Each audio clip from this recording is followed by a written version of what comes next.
ஆவிகளோட பேச முடியுமாங்கய்யா? சில மீடியத்து மூலமாக பேசுகிறாங்க. டைரெக்டாக ஆவிகிட்ட பேசுகிறதுன்னு சொன்னால் நாமளும் ஒரு ஆவியாக மாறி தான் பேசணும். இப்போ நம்ம பாடியோட இருந்து பேசுகிறா இருந்தான்னு சொன்னால் அது சில மீடியமாக வச்சு அவங்க மூலமாக அந்த ஆவியை அவங்களுக்குள்ள வரவழைச்சி பேசுகிற மாதிரி சில டிவைசஸ் எல்லாம் வச்சுருக்குறாங்க.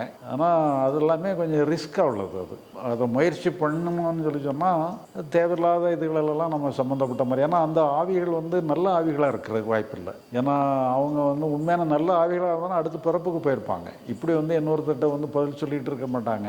அவங்க அடுத்த பிறப்புக்கு போகிறதுல தான் இருப்பாங்க. இது இந்த துர்மரணங்கள் அடைஞ்சி சூசைட் பண்ண அந்த கோஷ்டிகளை தான் அந்த மாதிரி ஆவிகளாக இருந்து நமக்கு இது பண்ணுவாங்க. அப்போ அவங்களே நல்ல மனநிலையோடு இருக்க மாட்டாங்க. அவங்களே ஏதோ ஒரு வகையில் வேறு எங்கேயாவது நுழையணும் வைக்கணும்னு பார்த்துக்கிட்டு இருக்கிற மாதிரி இருக்கிறதுனால அவங்களுடைய தொடர்பை நம்ம வச்சுக்கிடுறது நல்லதில்லை. பல வகையிலையும் பிரச்சனையை கொடுக்கறதுக்கான வாய்ப்பு இருக்குது.